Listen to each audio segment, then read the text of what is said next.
1262 से लेकर के 1290 तक खाकान आजम कुबलाई रहा। उसके अंदर दिलचस्पी पैदा हुई, मुख्तलिफ मज़ाहब की तरफ रग़बत पैदा हो गई। उसने मुख्तलिफ मज़ाहब के मानने वालों को अपने पास बुलाया। गुलाम मुर्तज़ा मैकश ने यह तारीख़ इस्लाम में सारा वाक़या लिखा है। और उसने बुद्ध मत के लामाओं को, हिंदुओं के बड़ों को, जोगियों को, पादरियों को, सबको बुला के कहा मुझे अपने अपने मज़हब के हवाले से कुछ बताओ। तो जो आलिम दीन गया मुसलमानों की तरफ से, उसने जिहाद की आयतें पढ़ी जिसमें कुफ़ार को कत्ल करने का हुक्मनामा था। तो कुबलाई खां ने कहा कि तुम्हारा दीन काफिरों को कत्ल करने की तलकीन करता है? उसने कहा हाँ। तो कहा फिर आप हमें कत्ल क्यों नहीं करते? तो कहा कि हमारे पास ताकत नहीं है। तो अगर ताकत हो तो कहा फिर हम तुम्हें काट दें। तो उसने वहीं खड़े खड़े हुक्मनामा जारी किया कि इनका दीन अगर हमें कत्ल करने का हुक्म देता है, ताकत ना होने की वजह से ये रुके हुए, तो फिर ये क्यों जिंदा बचे? उसने फौरन हुक्मनामा जारी किया, जो मुसलमान सामने उसको काट दो। मुसलमान गाजर मूली की तरह कटने लगे। ये कलमा हक कह के आया था वहां। उस दौर के सूफी बुजुर्ग और आलिम शेख जलालुद्दीन अलैह रहमा, पता चला कि ये एक आलम की लग़ज़श से सब कुछ हुआ है। आलिम का फिसलना आलम का फिसलना है।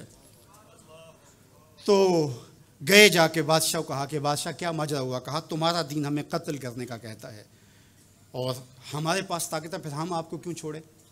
तो कहा साहिब वो दीन की ताबीर को समझते नहीं थे जिन्होंने आपको बताया। हालते जंग के ये हकाम हैं। आम दिनों के अंदर तो इस्लाम ये नहीं कहता, और हालते जंग के अंदर आप बताइए कौन किसी को छोड़ता है? लेकिन मेरा इस्लाम फिर भी बच्चों को छोड़ता है, मेरा इस्लाम फिर भी ख़वातीन को छोड़ता है, मजहबी रहनुमाओं को छोड़ता है। उसने खड़े खड़े हुक्मनामा जारी किया कि जो कट गए अभी तलवारें नियाम में डाल ली जाए। तो साहेब जब तक अदल नहीं होगा, जब तक आप यक शेर इल्म रा दामन अकल बायद, एक शेर इल्म के लिए 10 मन अकल चाहिए। अगर आप तराजू के दोनों पलड़े बराबर नहीं रख सकते तो तुम्हें तौलने के लिए बिठाया किसने? इकबाल कहते हैं कि तुम्हें क्या खबर कितने सफीने डबो दिए, तुम्हें क्या खबर कितने सफीने डबो दिए, सूफिये मुल्ला की कम अंदेशी ने कितने घर उजाड़े और उम्मत को कहां से खड़ा कर दिया। मेरा रब कहता है वकज़ालिका जअलनाकुम उम्मतन वसता, हमने तुम्हें उम्मत वसत बनाया। तराजू के दोनों पलड़ों को बराबर रखना, दोनों पलड़ों को झुकने ना देना।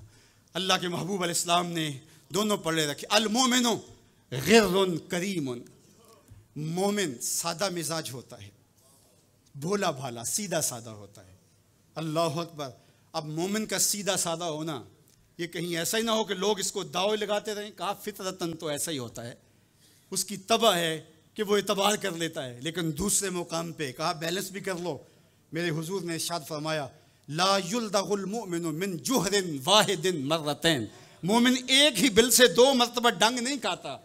अगरचे वो चालाक नहीं है लेकिन जीरक जरूर है, अगरचे वो मक्कार नहीं है लेकिन बसीरत का नूर अल्लाह ने उसके सीने में रखा है। कहा इसकी फरास्ते कल्बी से डरो, वो अल्लाह के दिए हुए नूर से देखता है।